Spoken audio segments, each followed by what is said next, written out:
has a monopoly on the truth. Our version of our own truths are based on our own lived experiences. In this space, we welcome different perspectives to learn, unlearn, and enlighten. Welcome to The Lantern.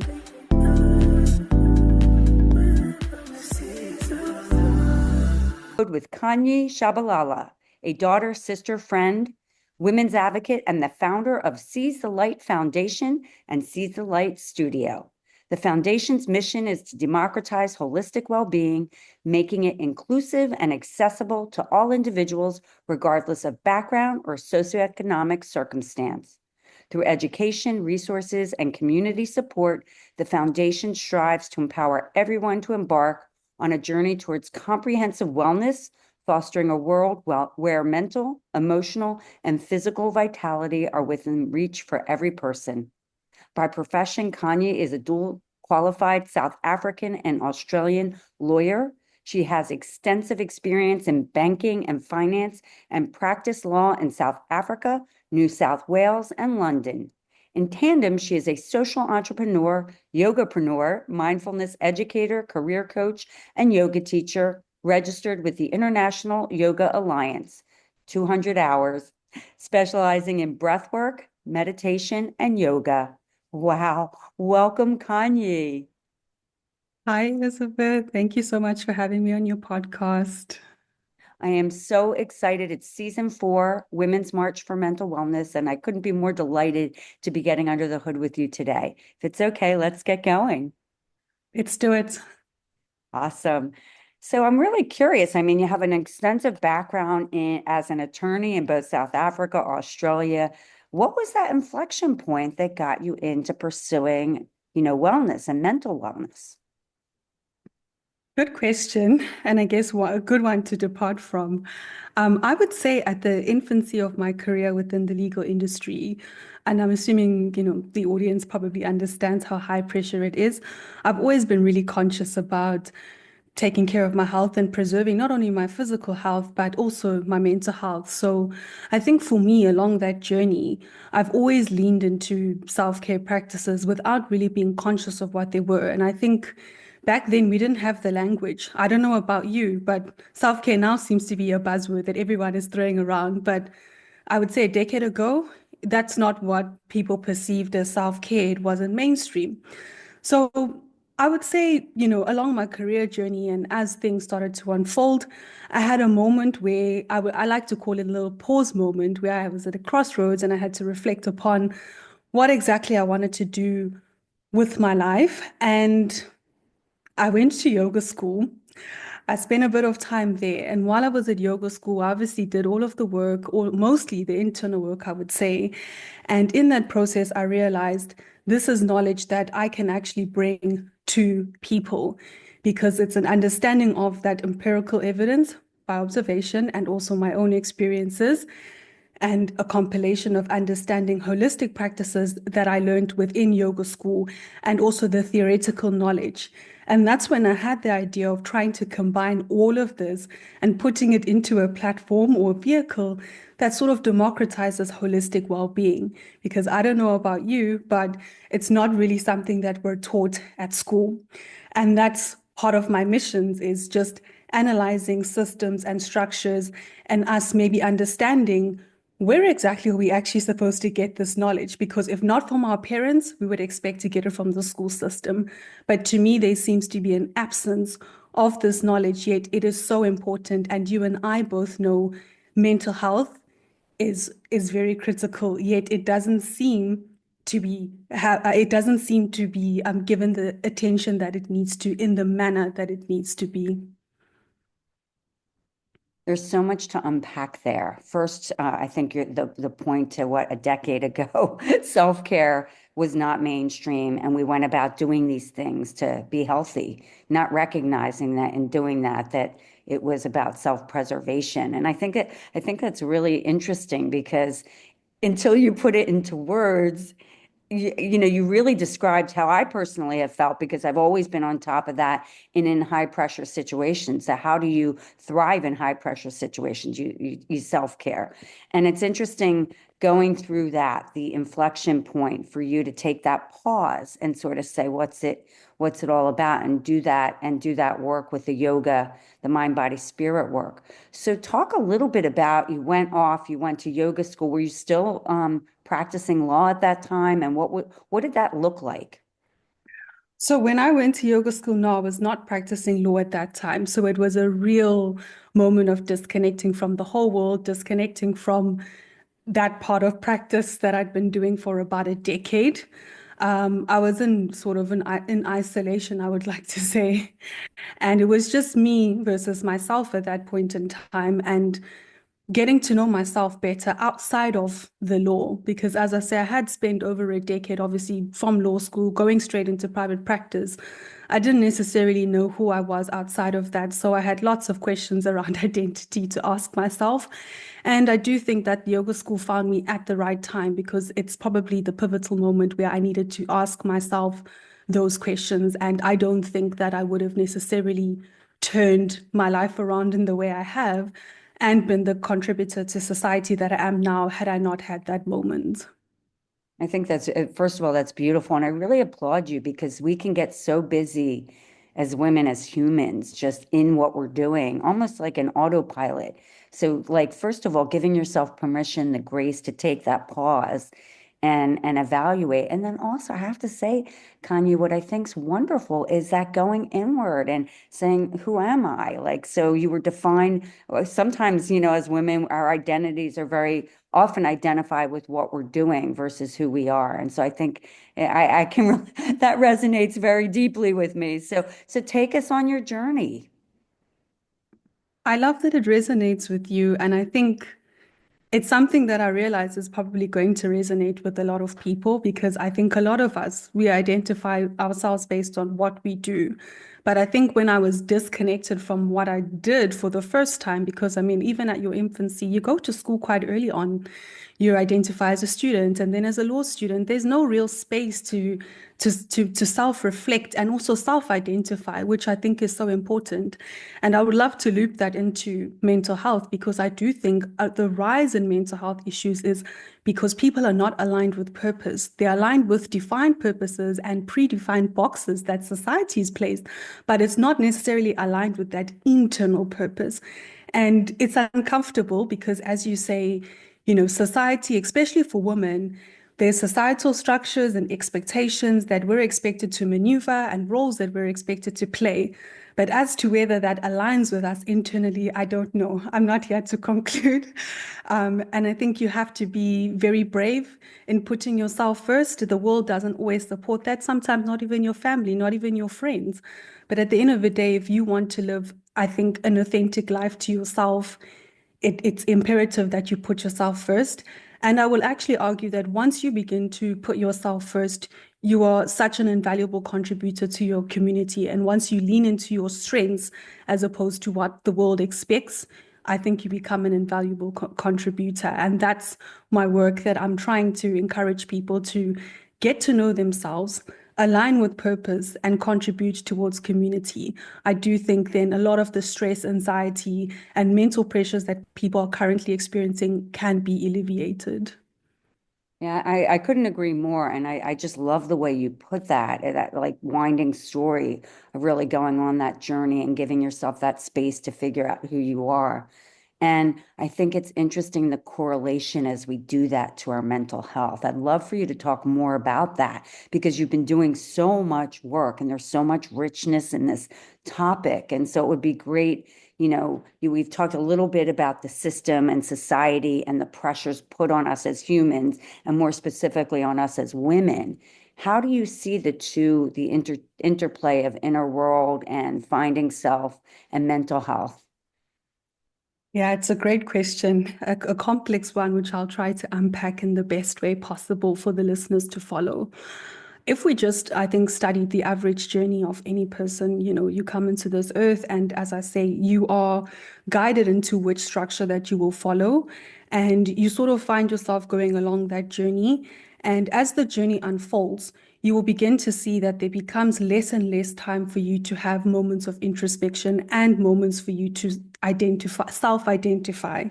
And this is where I think the start of what I would like to call mental health issues begins, because in you not already cultivating those moments of self-reflection and self-study, you're already on the trajectory of really not understanding who you are and what you need to restore, because I think that is the most important thing on one's mental health journey. It's not only about taking care of your mental health at diagnosis. It's about actually implementing preventative cares and measures before you reach diagnosis. And mental health is something that people don't see as something that needs to be worked on. We've understood physical health. People understand they need to go to gym. And if we intertwine that with the academic system, we've got informal education, I think it's called PE, physical education in some countries. We've got that embedded in the system. So kids are already conscientized too. I need to move my body because it's healthy. But what do we have for the mind, for the emotional body? I've been studying academic systems across the world. I cannot seem to find a system that's actually formally in place that helps people understand, and I would say kids understand, their mental and emotional body at that young age. So you find yourself going along the journey. You're getting great at studying all this technical knowledge that you learn at school. You progress into your career. There's no real moment for you to really know who you are, working on your mental health. How do you go about working on your mental health? How do you go about working on your emotional health? What is mental health? What is emotional health? All questions that we have. So if somebody is really self-aware, studies have shown that people will probably visit a psychologist around the age of 26, and that's best case scenario, because they will probably go through some crisis or turbulence in their lives that makes them believe everything is going horribly wrong. I need help, so let me go and consult and speak with somebody else. Some people may never consult with somebody, and then what does that really mean for them on their mental health journey? They may reach 55 and then get dementia. So people who do not necessarily understand mental health, don't mitigate, don't participate in self-care practices, may find themselves susceptible to a mental illness a lot later down in their lives, not understanding that it's the compounding effect of ignoring the body, of not listening, of not taking the time out. So that's just the I would say the lifeline of mental health, that how I would like to explain why it's important, how it arises, and how we need to understand it as people. Wow, there's so much there. There is so much there. And then insert the lifespan, the journey. So Yeah. to your point, if you look at the systems, kids learn about physical health in school and not mental health, but it's in these times where anxiety starts to build, when depression starts to form, and you look at puberty, all these hormones raging, things start to accumulate as you go in. And then there's transition moments in life. I don't know if it's like 18 when kids go and leave their home, they leave their safety nest, their safety net and safety and their nest. They leave home and they feel this overwhelming sense of loss of sense of safety and comfort, and then things start to happen in these new environments. The stress compounds. And so I think, and it's really interesting because I've been speaking with psychologists, social workers, a lot about mental health as it relates to adolescence. If you look at the lifeline, to your point, whether it's a kid and there's a lack of knowledge in the system or a lack of approach in the system, or to someone going through, say, postmenopause, a woman going through postmenopause where the hormones are fluctuating, coming up and going down, all these things arise. So as you're saying, talking about it preventatively, having a sense, I think education, to your point, even in your introduction, education is key. But what I like about what you're doing, Khanyi, is thinking about it on a system level. And if we can implement something on a system level, it will be able to have impact on an individual level. So talk about that work. I think that's so fascinating, the way you're approaching it. Thank you. I mean, at a system level, it's obviously very difficult to have a formalized academic curricula when it comes to mental health, because I think people are still of the view, whose health is it? Should it be the school's problem, the parents' problem, the workplace's problem? I think that everybody really is passing around the hot potato and not really wanting to take accountability for it. And I think even when it comes to things like workplace trauma or any issues that mental health issues arising in the workplace, workplaces aren't also comfortable taking 100% responsibility for people's mental health because they've also understood there's intergenerational trauma. You're coming with all of that baggage into the workplace. So it's also not a fair burden to be placing on the workplaces. So in my analysis of the system and how I think we can start implementing some solutions, it would be integrating some sort of formal mental health education within curricula. So I've currently been in talks with a few law schools and trying to get a course called Mindfulness in Law integrated into the academic system. And that's just as a start point, because obviously for myself being a lawyer, law school is my easiest touch point. But I've seen in the US, for example, phenomenal work being done by the Yoga Alliance and having what they call mental health breaks. So I think the students, I think that's at elementary level, they actually have like 15 minutes of a break for breathing or just meditation. So they're doing great work just getting those mindful moments carved out deliberately for students in the day. And it's fantastic because once you develop that good habit when you're young, it's something that you're going to take into you throughout your life, through all those transitions as you spoke about. And yeah, that's basically the work that I've been trying to do. Very challenging, as I say, because people are balancing profits, they're balancing deliverables, and now to add on another course, resources behind it, testing, research, it's not easy, but I still think that it's work that it's so imperative that it has to be done. And it not only benefits the people in that academic course, but everybody around them. Because once you conscientize one person, they will feel the responsibility to tell other people. Yeah, I couldn't agree more. And it's interesting, Kanye, just to pick apart the one thing you talked about, like workplace cultures. I think there's another way of adding to this, which is, I mean, not so positive. It's looking at toxic cultures in general. And that can be a toxic family culture, community culture. It could be a toxic workplace culture. So you're right. There are so many complex levels that add to this. That being said, when people are coming in a healthy, good mental place, they're able to perform and, to live a happier and better life. And the effects of all of this, whether it's in the house, the home environment, whether it's in your community or in your workplace, you just show up in a much better way. And many more things can be done. Because I'm trying to figure a way. Is there a way to not be trite about it? One conversation was happier people or healthier people show up better. And so I'm part of doing this is mental health, mental health or mental wellness work. And so I really appreciate that. And I think it's great. It does make sense that you would go in and bring this to law first. It would be great to go, to your point, younger. It's another thing I wanted to say, I practice transcendental meditation. It's TM, and they're bringing this. They have found that it is fantastic for kids with PTSD and stuff. So they are bringing it into schools. I don't know how much they've penetrated, but I know that they've had a lot of success where they've done that. And so I think these mindfulness, I like this mindfulness moments, if you will, are just incredible. So so I know that you're based in London, right?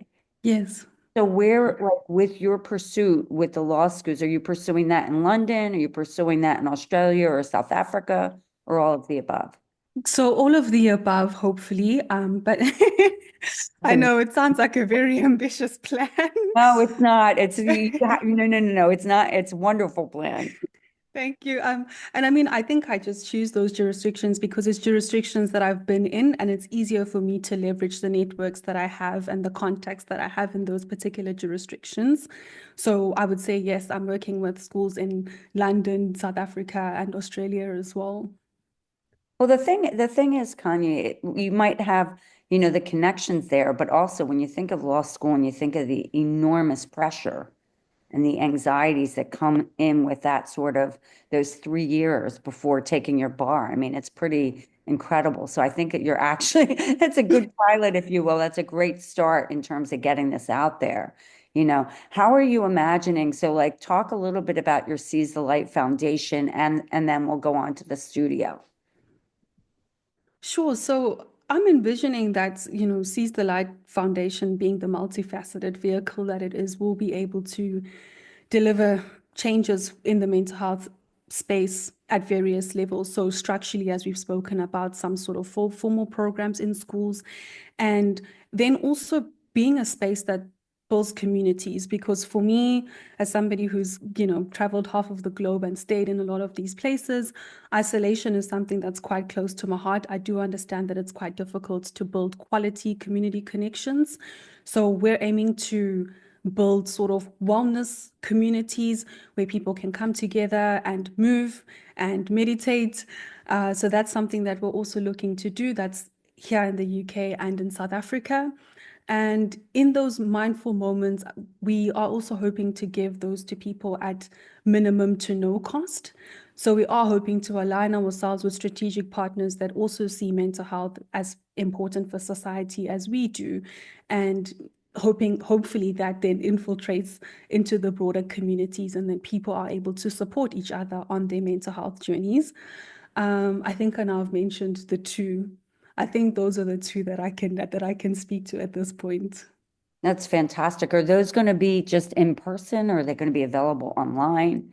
You know, So we have a hybrid model, which is in person and online, because as I say, isolation is something that's very close to my heart. So I appreciate not everybody can meet in person, and nor should they have to. We do understand that a lot of people are struggling with things like social anxiety. They may not want to necessarily come out, but that shouldn't be a barrier.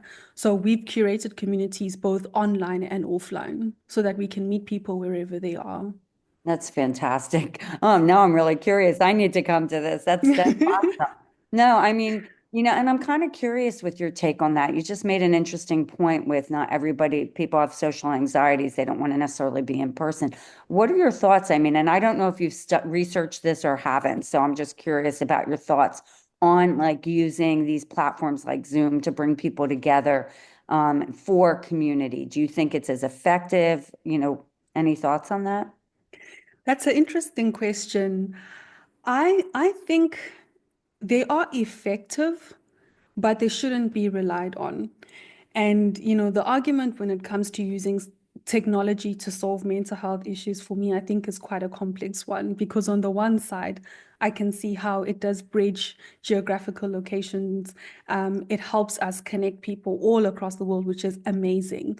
But at the same time, we also need to be conscious that it's not real human connection. So we cannot, rely on it solely. I see it as an enabler, vessel, something that we add, but not something that we should be relying on.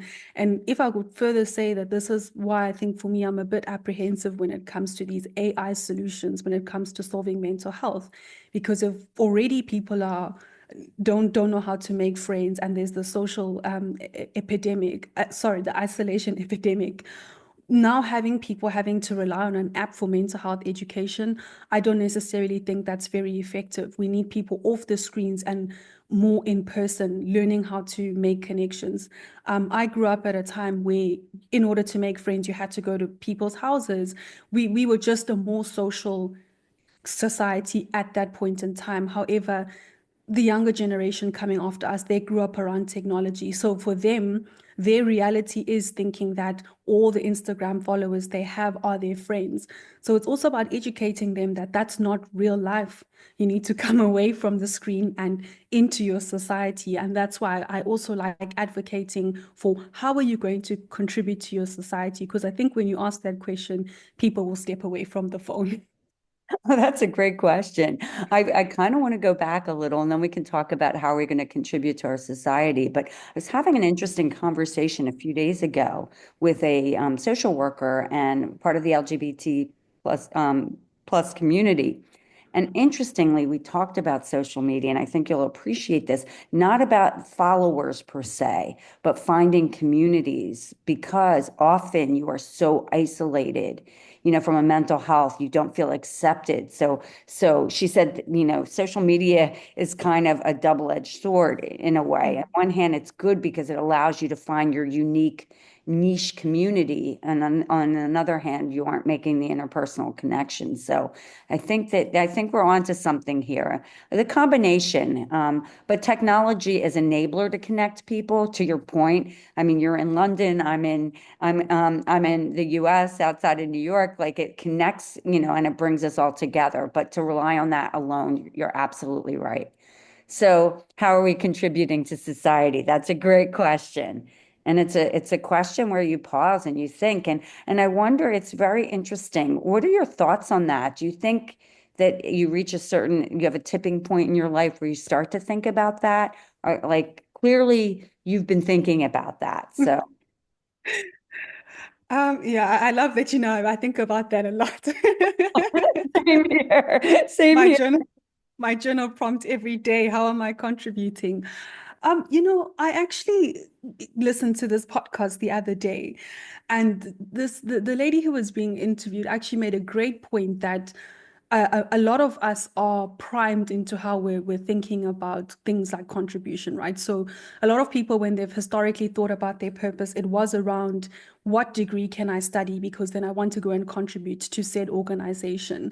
But if we shifted the language away from what do you want to be when you grow up and rather ask the question, what do you want to contribute? The answers would be a whole lot different, right? The focus that people have wouldn't so much be hyper individualistic. People would actually shift and see themselves as contributors to a global society and see themselves as interconnected with other human beings. So I think I would definitely advocate that people should see themselves as contributors to an interconnected society as opposed to being an individual contributor. I mean, it's great to be on your own journey, but I think that true fulfillment comes from when you are able to help others. And as somebody that has been on both sides of the coin, I can absolutely confirm that when you are contributing towards other people, you feel a lot better. And I used to read these self-help books a while ago. This was a decade ago, I'd say maybe even over a decade ago, where they would say, people who have good mental health are people who are helping other people. If you help somebody else, it really changes your mood. And I hadn't necessarily appreciated what exactly that meant, how that looks, because in my mind, it's just thinking, okay, if you have some extra change, giving it to the person on the side of the street, and you move on about your day. But I think the conversation needs to move a little further from that. It's what long-term sustainable changes can you make? Maybe you don't need to go down a certain path that only benefits you. Maybe you can find a way to benefit yourself and benefit other people.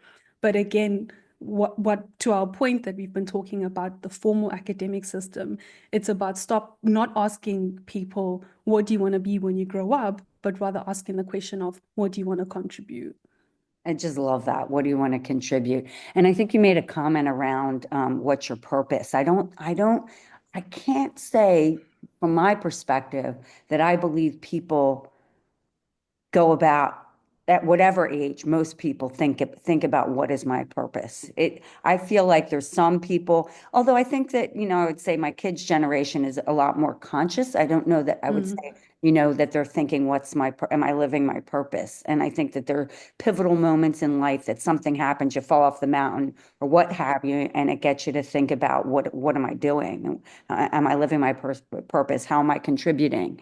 And so I think, or what's my legacy? Like you just start to think differently. And I think, to your point, if we could get people thinking about this, but I think, back to the earlier comment is the system, the society starts first with family, and your family. It's about the parents understanding that without like raising your children with a sense of purpose, right? With what really matters at the end of the day, instead of being so focused on what school you go to and what career path you take. Who are you as human beings? And I think this is, you've stirred a lot in me today, because there's so many ways we can think about it. So yeah, so it starts with the family and then talk about that. Then it goes into, it's the family, the schools, the community, right? And then the workplace and the larger society. What are your, so I love the fact that you're thinking about this individualistically and collectively. So how are you sort of, marching for mental wellness? Because in a way that is what you're suggesting, right? Yeah, I mean, at an individual level, I've definitely been tested by being a provider of care. And when I became a yoga teacher, I only truly understood that I have to know how to manage myself before I can help others even know how to manage themselves. And that's why I think I'm such a huge advocate of this internal work, because I think that, psychology is an outward focused area. It sort of depersonalizes and forces us to dissociate ourselves from a lot of the conditions that we read about, because we've read about anxiety and I'll think Elizabeth has anxiety, I don't. And it's in that dissociation that keeps us separate from actually understanding ourselves and where we fit into that condition. Let's say it's anxiety. So it's, I think, self-study, understanding yourself first before you can help somebody else. Because, when you're on an airplane and there's a crash, they always say, put on your mask before you can help somebody else. And I think in you being the better version of yourself, you inadvertently inspire other people to become the better versions of themselves. So for me, I'm constantly doing a lot of internal work, probably more than I should be, because I am very self-aware. And where I feel that my cup is empty, I don't overpour, but that's, our conversation around women's mental health and societal expectations. I don't conform to a lot of those expectations anymore.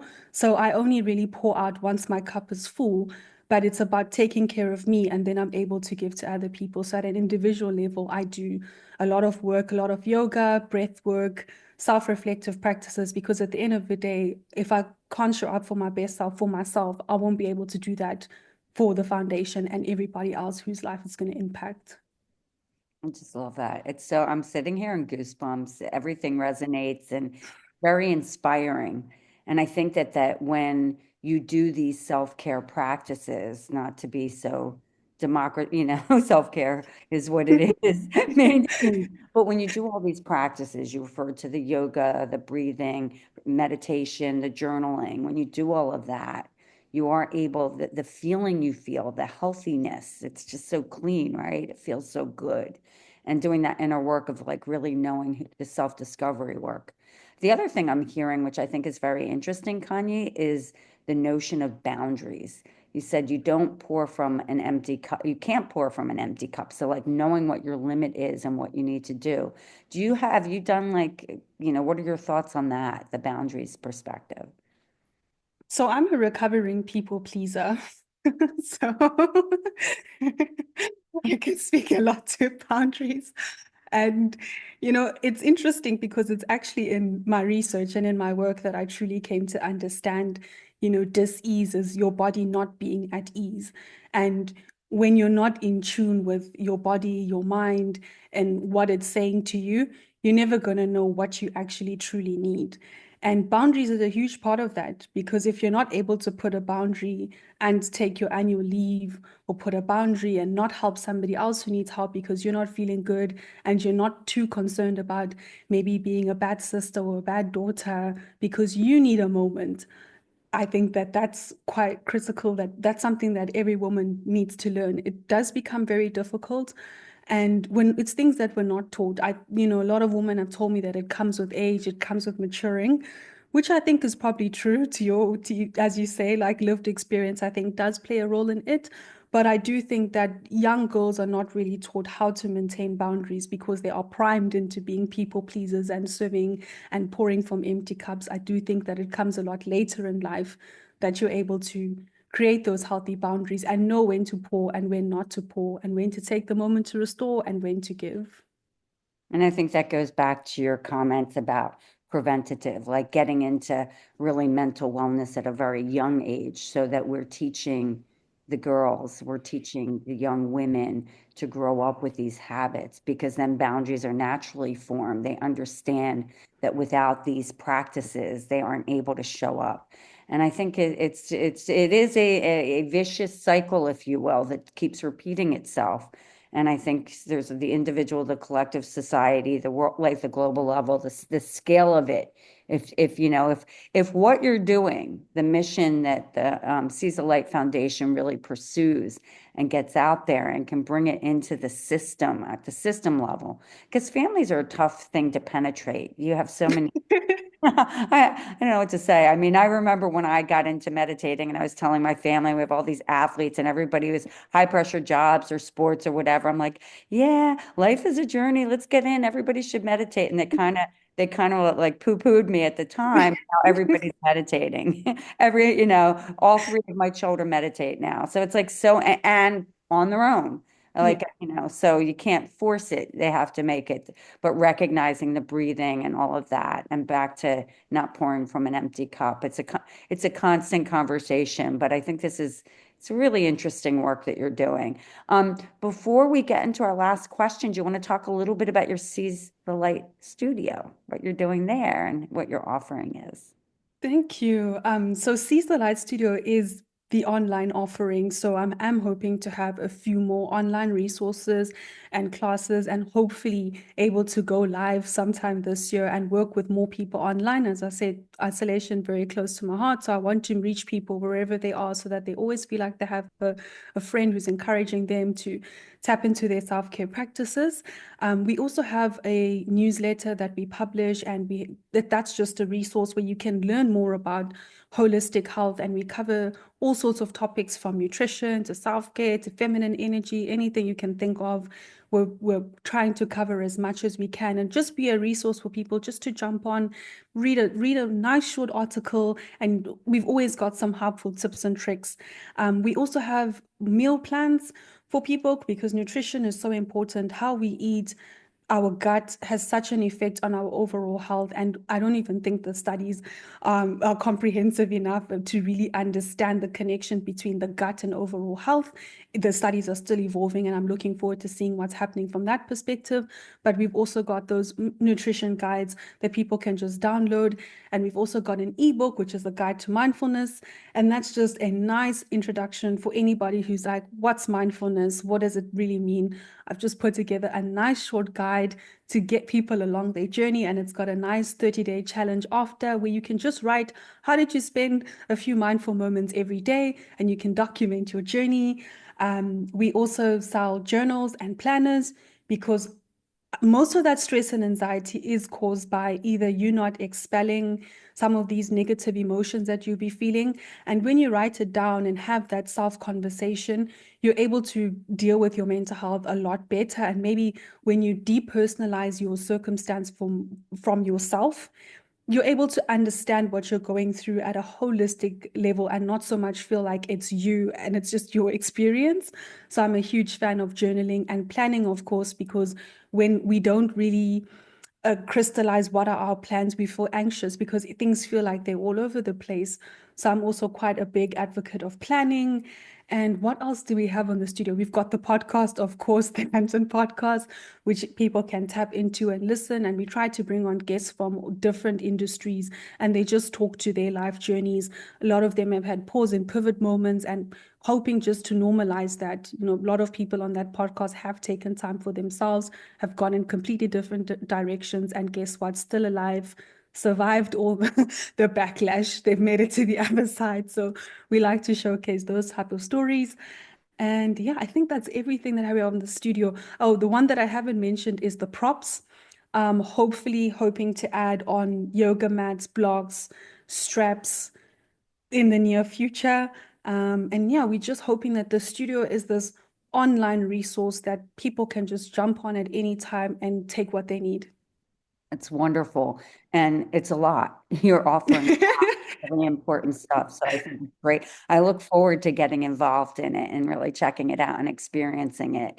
So, I mean, this has been a fascinating conversation. You're amazing. You're very inspiring. You're amazing. I'm curious with the last question. This is your platform to give a message to women of all ages, of all cultures, of all backgrounds. What do you want to say to them?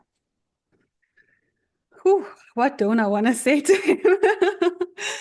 First of all, I just want to hug them all and say it's going to be okay. No matter where they find themselves in the journey, it's going to be okay. Because I think a lot of women feel alone in this journey because they're not really understood, not understood at home, not understood in the academic systems at a corporate level. It's very isolating. But for anybody who's listening and maybe feeling that way, just know the journey, it's normal. It's normal to feel that way. And as you elevate, you do isolate, unfortunately. You shed, and that's normal. I think that life is, it is what you make of it, but it's also cycles. It can't always be good, it can't always be bad. But I think that it's very important that you don't self-abandon and you're there for yourself at all times, because if you're not there for you, no one else is going to be there for you. So I'm a huge advocate of self-love as well. And that's why I'm an advocate of self-care. I would also encourage women to definitely carve out moments daily to take care of themselves. Rest and restoration are so important for us as women. We are cyclical creatures. We need more rest. It's not me being anti-feminist. It is the science. We do need rest. There's absolutely nothing wrong if you need to take a break. It's good for your mental health, for your physical health, and for your emotional health. And lastly, also just there's nothing wrong with emotions. I think the statement that I've hated over these years is that women are so emotional. There's absolutely nothing wrong with emotions. It's just knowing how to manage those emotions. Um, a study showed that 80% of autoimmune diseases affect women, and that's due to repressed anger. So I would encourage women to learn how to channel these negative emotions in whatever way suits them. And that's why it's important to get to know you. Forget about what the apps tell you, the studies tell you, and even maybe what we've shared in this podcast. You have a moment to yourself and you sit and you self-study. What is it that makes you feel good? And that's what you're going to do for you. It's not a space, it's not a time to judge yourself. I think we get enough judgment from society, so you don't add yourself to the judgment list. Develop whatever practice it is that works for you, and you give yourself that time, because at the end of the day, you are the biggest project that you'll work on, and you're the only perpetual project that you'll work on. So again, hugs to all the women out there who are doing absolutely amazing things. I mean, ever since I've transitioned into this space, I've realized women are amazing community builders, like yourself, Elizabeth. I mean, it could only be a woman that would decide we're going to go under the hood, and we're going to make sure that it's an intergenerational platform, because you want to leave your legacy a resource that women can tap into no matter what age they are. Amazing, so needed, because some women don't have the stories. They don't have moms and sisters and aunts that they can ask about what happened to you at this age. I'm experiencing this, what about you? Amazing that we have a platform where we can tap into a resource and listen to lived experience, because it's so important. We have to start to understand our own bodies, our own minds. The science is great, but it is a snapshot in time. Our body has our own internal engineering. We just need to connect with it. It knows exactly what to do. If you cut yourself now, your body knows it. I'm going to bleed blood, but after that, it heals. It knows how to restore itself. So we do have this internal intelligence that each of us can tap into. And that's a message for men and women. But I think I've said enough to the women out there. I think I'll leave it there. It's amazing. As I said, you're extraordinary, Khanyi. Thank you so much for getting under the hood with me today. This has been a wonderful and very rich conversation. Thank you so much for having me, and I'm looking forward to seeing what you get up to on your journey as well. As I said, I really think it's amazing what you're doing, and yeah, we just need more platforms like this.